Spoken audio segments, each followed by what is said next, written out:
You're listening to the British Baseball Podcast.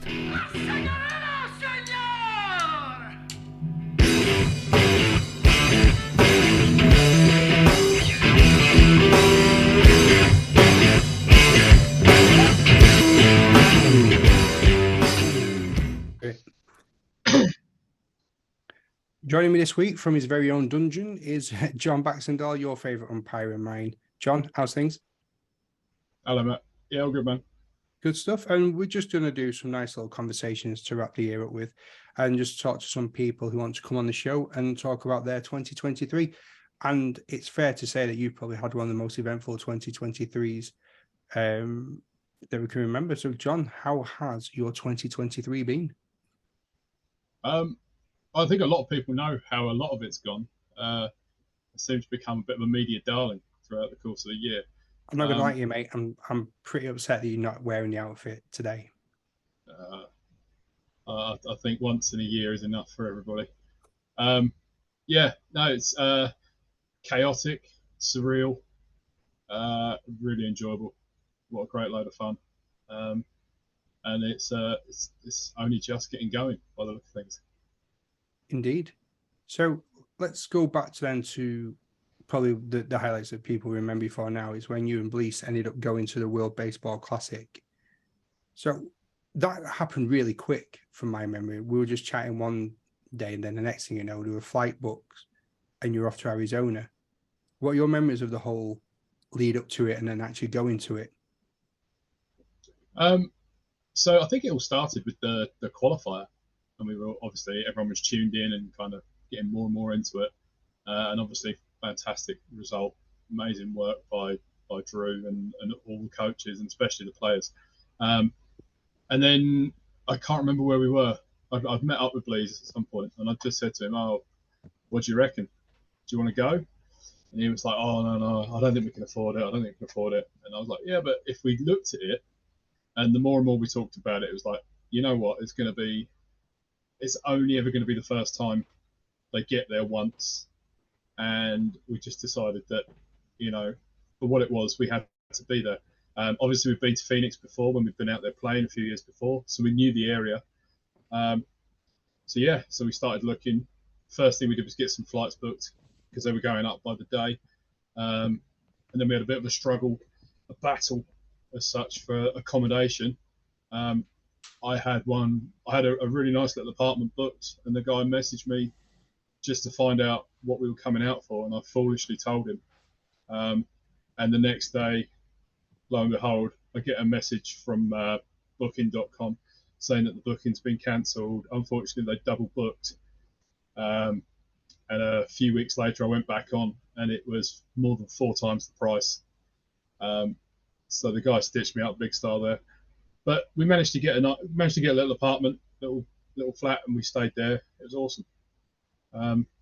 So it just kind of evolved and grew legs from there. And then obviously we started talking about it, saying, "Oh, well, how are we going to make this one a bit eventful?" And so, well, we could dress up, we could get like Union Jack stuff. And we looked at the suits. That was always the plan, the suits, and maybe a couple of other bits. And then I think for a joke, I sent him a picture of the Jerry Halliwell dress on WhatsApp saying, "Oh, I found this on Amazon." Yeah. And it was kind of, "Oh yeah, we're not going to do it. We're not going to do that." And then the closer it got, it was like, you know what? It would be a laugh. And so and the rest, as they say, is it's kind of history. You ended up wearing that Jerry Halliwell dress as well, didn't you? Yeah, we did. So again, what we worked on. We had outfits for every game, so we kind of we knew we were going to attract a bit of attention, and we kind of had a bit of a bet with Drew, and we said to him, "Look, you guys win one, we'll wear these Jerry Halliwell dresses." And so obviously, after the elation of the Columbia game, being there, and it's like, "Oh my God, it was incredible," and we'd won. And then the reality set in and dawned on us of what was going to happen the next day. And it was, but you can't back down on a bet, and so we did it, and we pulled it off. Had a lot of fun doing it. I mean, I think I've said this to a few people over the course of the first 3 games. I think we probably took somewhere between 500 and 600 selfies with people, and we got interviewed with the TV and stuff like that. On the day of the Mexico game, we got dropped off about 100 yards from the same pub we'd been going in every single day, pub called The Crown, literally across the road from Chase Field, perfect location. It took us 20 minutes to get from the street corner where they dropped us off into the pub, because we had to walk past this big taco restaurant that was just full of Mexico fans. I mean, they were there in their tens of thousands of Mexicans, so real party atmosphere. And they all came out, they all wanted pictures, and we think we probably took close to 500-600 pictures just on the night of the Mexico game. So everywhere we went, it just took, people just stopped, and once one person stopped you, another person was like, "Oh, me next, me next, me next." But I look back, I wouldn't change it for the world. We had a fantastic time. I was going to say, like, did you feel intimidated at any point, being like 2 standout Brits in a sea of other nationalities? But it sounds like you were quite welcomed by pretty much everyone that you met. I mean, we all say I was following you from home on social medias, and it didn't seem like you were getting any grief or any trouble or anything. No, I mean, all the way through we had pictures. There's good bits of banter and stuff like that. But the first night of the US games, we bumped into a load of guys who were wearing like Civil War uniforms, and we were in the pictures and stuff like that all through it. I mean, the night of the dresses. I mean, I don't think I could probably explain how much beer we drank in those sort of 4 days. It was a real necessity for the last day, that's for sure. The only time I felt a little bit intimidated was after the game, and we came back out the stadium and we started walking towards back towards the pub, and we just suddenly happened to walk through this huge crowd of Mexican fans just partying, and we ended up in the middle, and things were getting pinched and slapped. At one point, they tried to pick me up, and I'm like, nope. Got very heavy, very quick, and I'm like, no, that's enough of that. But there was never anything nasty about it. Everyone was getting excited. Everyone was happy. It was a fantastic atmosphere.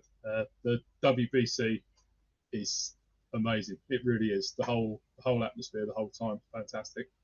Brilliant. So what's your top tip then for anyone that's going to go to the WBC or following GB abroad? If you've not had a chance to go and see them, what would you advise that they do? I would definitely say, if you're going to go, get there early. Get to the event. Not get there early. Get in country early and go and see the warm-up games. Go see the minor league games. Try and take in a bit more baseball as much as you can while you're there. That was a great experience. We got to, went to the training fields at the Brewers. We were chatting with the players and stuff like that. Bleasy won't mind me saying he had his massive fangirl moment when I was talking to Trace Thompson, and I just shouted him over, and he came over and he was like, "Oh, can I shake your hand?" And he's like, "Yeah, man, no worries." Baseball players are the nicest people in the world. Just go and talk to them. They really are. Don't worry too much about buying the best seats. I mean, we had our 4-game strip of seats. Sorry, a 10-game strip. We had tickets to every single game, way up in the gods. And I think the only game we sat there was the USA-Mexico game, which was a complete sellout. Most of the time, you can just bounce around the stadium, pick up a seat here and there. The dress up. That's the other thing. Dress up. Get yourself noticed. Like I say, we ended up in corporate hospitality seats. We were under the stands. I got a nod of appreciation from Mookie Betts because he was taking hacks in the batting cage, and he saw me in the suit, and he just looked at me, smiled, nodded his head, and carried on taking his cuts. Just go out and have fun. Just go in and enjoy everything. Don't care what people think. because you really will have so much fun. You'll meet so many interesting people. It's definitely recommended. However, if the next one is in if GB are going to Taiwan, maybe reconsider some of the dress. Perhaps don't go in the Jerry Halliwell one. Yeah, that's good. Good tip. Read up on local laws. Yeah. Yeah, you don't want to spend a few days in the slammer instead of enjoying the baseball. Yeah, well, the night before the Jerry Halliwell dresses, we were, funnily enough, in the pub, and it was after the start of the evening game. I can't remember who was playing. I think we were going in. It might have been USA Canada, and there was a load of US police guys. All of a sudden came in, local coppers, and they were sitting getting some dinner and having a coffee between all the chaos of people arriving and people leaving. And I went over and actually spoke to them. I said, look, this is what we're planning to do tomorrow. Are we likely to breach any decency laws or anything like that? They were like, no, as long as everything important's covered. I said, you'll be okay. So yeah, I'd say check it out before you do it. Quite incredible that you can wear that outfit and get away with it abroad. I wore some pink hot pants and a blue sweater on a stag do in UK and got told to leave a Wetherspoons because it was a family restaurant. Yeah. I personally didn't see anything wrong with it. And no, I won't be putting a picture up for people to see. It's as bad as it sounds. Yeah, there was people almost throwing their kids at us to have selfies with us. Like I say, it was beyond surreal. It just got to a point where it was just getting so ridiculous at the end. It was great. It's really hard to describe it, but it really was fantastic. Obviously, getting into the stadium and within 5 minutes of sitting down on our seats, we're on the big screen and they're pumping "Wannabe" out over the sound system. So I bet everyone loved you for that one. We did the only thing we could and got up and danced. So. And asking for a friend, how did that conversation go with your better half to just drop everything and leave the country at such short notice to go and watch baseball? I think it's like normally most of my baseball conversations like that. I just have to ask nicely and put a valid reason behind it. Yeah, it's I don't know how I get away with it because that's 2 years running. I've done a ridiculous baseball trip and not had to suffer for it. Well, you're the envy of many a person, I suppose. I'm gonna bring it back domestically then. What was that like for you this year? How's baseball been in Britain for you? Yeah, I mean, busy with the umpiring. Did quite a few games. I had quite a bit of European umpiring this year as well. So I didn't do as many games at home as I had done the previous year, primarily because it clashed a lot with being away. But no, the mainly NBL stuff this year. I did a few games for Liverpool. Yeah. But yeah, just there's good things, there's bad things. We're starting to see a lot of improvement in some of the teams. The level of competitiveness, I don't know. I don't think it's improved. I don't think it's really gone down much. But weather was a big factor this year. We lost quite a few games to weather. So, but yeah, it was good. I've enjoyed this year. Whereabouts in Europe did you end up going then? So April I went to Prague. I was working the Pony Europe and Africa qualifier.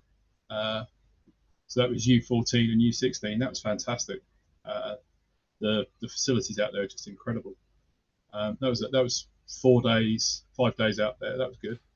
I was lucky enough to be assigned to the Confederation Cup, which was in Karlovac in Croatia. That was a good tournament. That was really high. I mean, that's the second highest European club tournament. So that was a great standard of baseball, and I must have done something right because I got the gold medal game. I got home plate for the gold medal game. Oh, nice. And unfortunately, the game itself was a bit of a letdown. It was very one-sided. It was Tenerife Marlins against Savigny Lions from France. Tenerife are just a different level. The guys that play for them, they're virtually semi-professional. Some of those guys. The starting pitcher was throwing. I think someone clocked him at 93. So it was a bit one-sided, but all the games we worked in that were really good. Met a whole bunch new umpires that I've not met before. Fortunately, there was a couple of guys that were there that I knew as well. One of the guys, a Dutch umpire that I'd met last year at the Women's European Championships, and the Belgian umpire Nathan, I went to umpire school with. So it was good. I really enjoyed my time out there. Got to work with a really fantastic Italian supervisor who was just brilliant. Really helped my game while I was there. And then came back, had a few weeks at home, and then trotted off to Poland to go and do the Little League Europe and Africa qualifier as well. So again, met a bunch more new umpires. Really enjoyed myself. Very, very different experience. It's an interesting tournament. There was all kinds of different feelings while I was there. There was a team from the Ukraine. Brilliant, really nice, lovely kids. Yeah. They had 2 female coaches and a very, very old bus driver, because men of military age are not allowed to leave the country at the moment. No. So these two ladies did a fantastic job with the kids. And it was amazing. It was really quite humbling, because you get to see these kids just playing baseball and being kids. And then when you start thinking about it, and then when you see them go off at the end, and it was like, oh yeah, they're getting on a coach and they're driving back to a war zone. They were from I can't remember the name of the town, but it was right down in the south, not far from Odessa, where there was a load of problems around that time and stuff like that. So it kind of puts everything back in perspective. Yeah. We also took a trip while we were there. There's an orphanage in Kutno, in the town where it is, and it's been supported by some of the umpires that have been involved with Little League there for 25 years. So they took us there, and we went to meet the kids, and we had like an afternoon tea with them, and sat and chatted and played, and just, yeah, again, really different kind of experience to what I'd normally be used to when it comes to umpiring and stuff like that. And again, puts your life into perspective a little bit.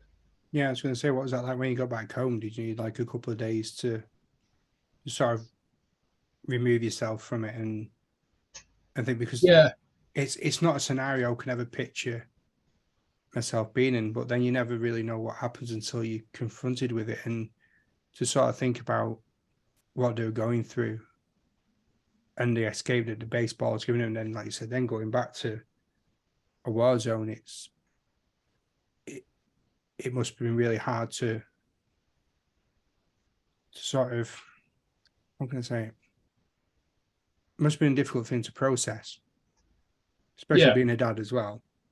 Yeah, that's it, and yeah, you see, like I say, you get to see these kids, and you could see just they were so happy to be there, and just playing on this. I mean, the facilities at Kutno are incredible.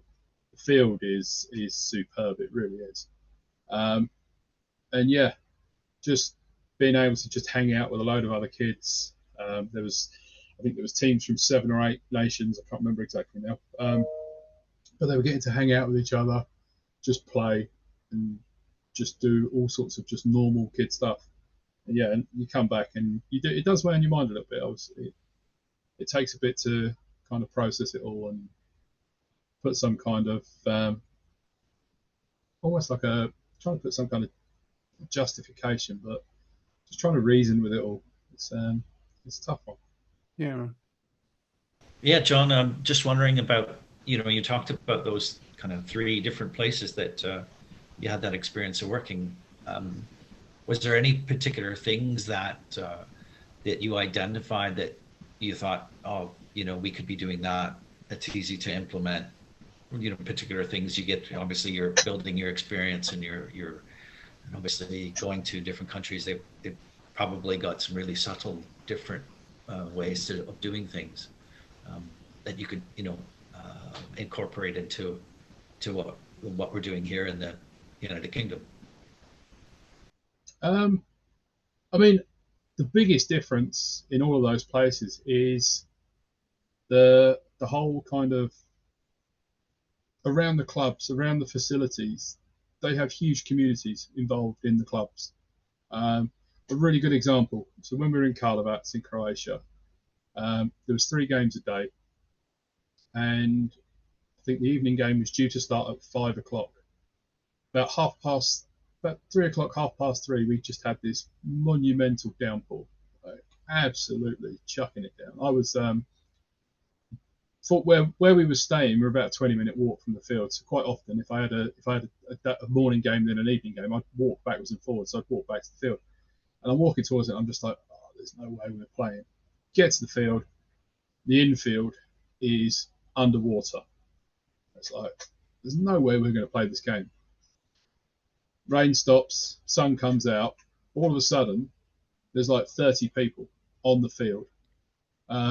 They've got this thing at Karlovac where they have there's a drain runs from the back of the infield, so out past second base, out to the edge of the dirt, like a manhole with a drain, runs all the way under the infield and runs out of the ground and to outside. The local fire brigade turn up, connect on their hoses onto this, and start pumping water. There's people with brooms sweeping the water away, clearing it all up. That game started at 6:15, and at 4 o'clock you're looking at it going, this game is off. There's no question we're playing. And it came just from the number of people that in that Olympia Karlovac team club that were involved, and they all just got stuck in. Everybody got stuck in. It's funny because the coach for Valencia, he was just looking at it as well, and he says, if this had been in Spain, everyone would have just shrugged their shoulders and gone, "That game's off, go home." It's and I think that's one of the biggest things. Clubs, and I've experienced it elsewhere. I've experienced it in Holland, different places. Clubs have huge involvement, not just from the players, but from the players' families and friends of the club and things like that. That's what we need to make club baseball in England bigger. Just need more people volunteering their time. I know it's difficult and it's hard. Everybody has busy lives, but that will be one of the biggest steps. You always see the same people doing the same things. So I'd say that's one of the biggest things we can take from it. Community spirit. Everybody's pitching in and making it happen. It's good to see. It. If 50 people turn up 3 or 4 times a year just to work the field over, particularly end of winter, beginning of spring, and then you've got small crews that tend the fields through the season. If everybody shares it out, the fields will stay in great condition and everyone has a better time. Very true. I mean, you want to check out Manchester's bright field after a bit of a drizzle, get swim trunks on. You can have a Olympic diving competition there sometimes. Yeah. Mental. Yeah, I mean, I know it's not always easy because ground conditions and location make it difficult. I know where you're talking about, and it is very low lying, and the canals around there overflow frequently, don't they? But it's there's other things people can do. Cool. Another domestic thing I want to talk about, for those that are not watching this on YouTube, John's got a nice bit of headwear on. GB baseball cap. So it wasn't, only a couple of weeks from recording this, you were announced as the new ops manager for the GB women's baseball team. How did that come about, and what is it you're going to be doing? So I've had involvement with women's baseball for quite some time. I can't recall if it was either 2009 or 2010 when I was still playing for the Robots. We started going out to a tournament in a place called Zoetermeer, which is about half an hour from The Hague in Holland.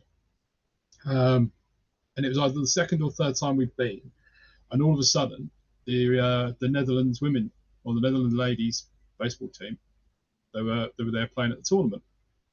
They were using it as warm-up practice for one of the World Cups that they were going to. I think it might have been 2011 that we met them the first time. And played against them, chatted with them, got to know the lady that was responsible for creating the program. Kept in touch with them for several years. When we were actually out on holiday in Florida in 2018, and the Women's World Cup was on at Space Coast Complex, and we just drove down there, and I surprised again Yvette and said, "Oh, hey, how you doing?" She's like, "What are you doing here?" I was like, "I'm on vacation." Watched some of the games there, and then obviously when we came home a couple of years later, the WBL formed, and I've had involvement with it ever since in different ways. I did some umpiring for them. This last 2 years, I've been the umpire assistant director, so responsible for assigning umpires to the fixtures. Had loads of conversations with Doris. We'd chat backwards and forwards. She'd give me a call, like asking about a rule or something like that, or how I felt about different things, what I thought would be. And then obviously last year, was lucky enough to go to Montpellier for the Women's Euros, and I was there firsthand to experience what the team did and how incredible it was. It was very difficult. I've said this to a few people. Obviously, I was there as an umpire, so I have to stay neutral. And I didn't get to work any GB games, which was probably good. But during that France game, I was kind of stood behind the little bleacher where all the GB fans were, and I was just pacing up and down, just like proper, really getting into it. The nerves were going and everything like that. Unfortunately, as we all know, it didn't quite pan out. But what they did was a tremendous. It really was the expectation. I mean, personally, for myself, having seen women's baseball at an international level, I was like, well, they're going to go out, they're going to struggle. But Josh Taylor had said to me a few times, he says, don't be so sure, we've got a few tricks up our sleeve. And yeah, they produced it. So fast forward to this September. So again, another baseball trip. Fortunately, this time, this is how understanding my wife is. I managed to persuade her to go to Prague and Brno for the European Championships because it coincided with her birthday. So we actually took a trip. Man. So originally, I booked tickets for the Thursday and the Friday, which were the Thursday was Heather's birthday, and then the plan was we flew out on the Wednesday, and we got the train down to Brno. The plan was we'd stay in Brno for 3 nights, and then on the Saturday we'd get the train back to Prague, have a couple of nights in Prague, and we flew home the Monday, all sorted. And then they went and beat the Czechs on the Thursday night, and it was like they're in the semi-finals tomorrow. This means they're guaranteed to play Sunday. And we ummed and ahed, and we were like, should we just change our train and get a different hotel and we'll stay? And she was like, yeah, okay. So we ended up staying for the whole thing, which again was fantastic, absolutely amazing achievement. Get to hang out with the players and stuff like that, and see the emotion and the level of effort that those guys are putting in. People say some very unkind things, going, "Oh yeah, but they're not British." Believe me, those boys, every single one of them, were playing for the shirt. They really were. And whilst I was there, I got chatting to Pietro, who had recently taken the head coach's job. And I just said, look, I've said to Drew for some time, I feel like there's something I can give to the national program. Let me know if there's anything I can do. And I talked about some of my experiences with the women's game and my work in the WBL and stuff like that.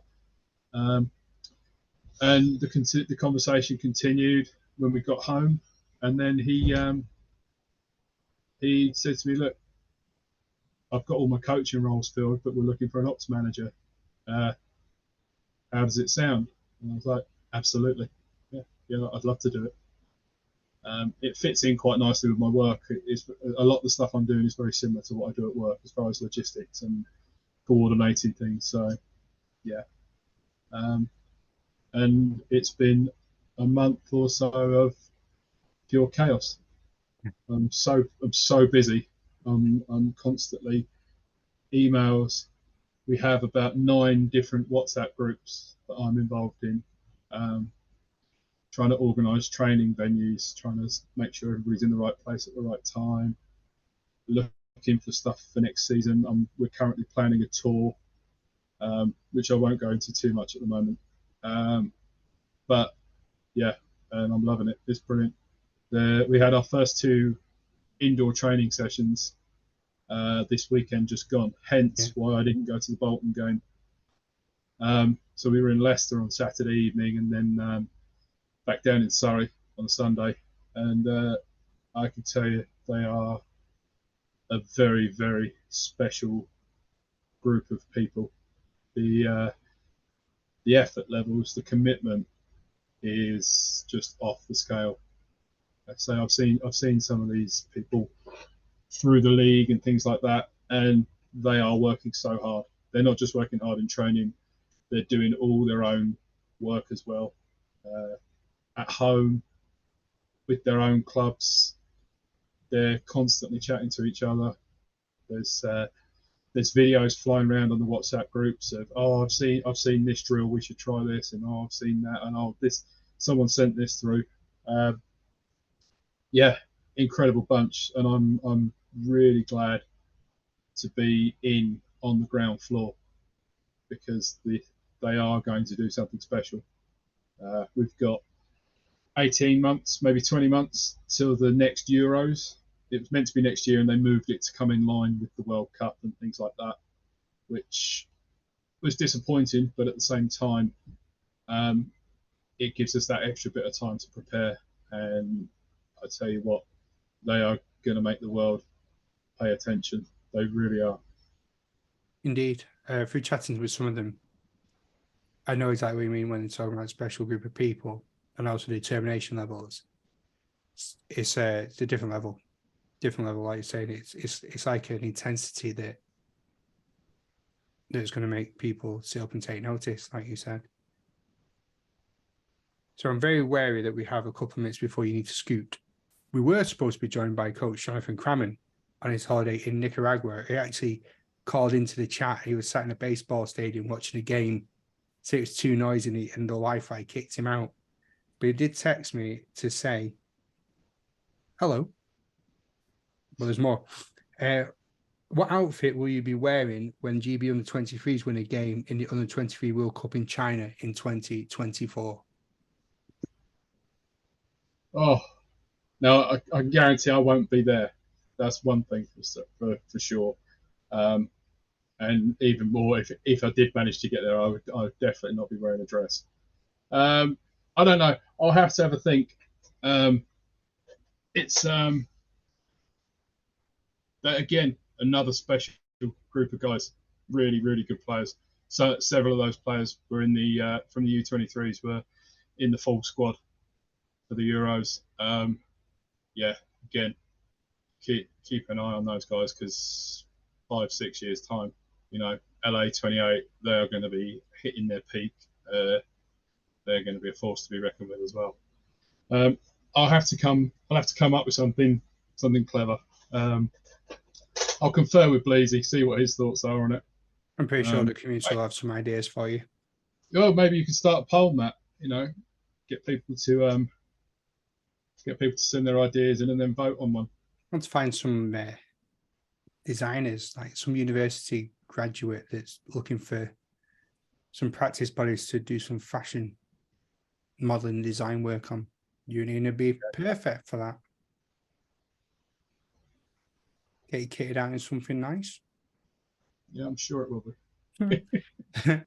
Gilles, do you want to add anything before we bounce?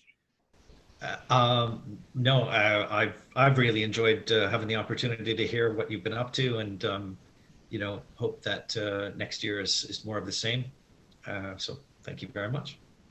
Love it. And for those who are wondering who this voice is, this is Gilles Gardner. He's going to be helping out with some interviews next year. I want to take this opportunity now to thank a few people that have stepped up to the plate. And it has been a bit of a struggle for me this year with content and getting interviews done. It has been really stressful with a lot of life things getting in the way. So I took the plunge and I said I needed help. I've got help in more ways than one. Gilles is going to step up and do some interviews. So if you hear from him, please be as kind to him as you have been to me, along with some other people throughout the British baseball community.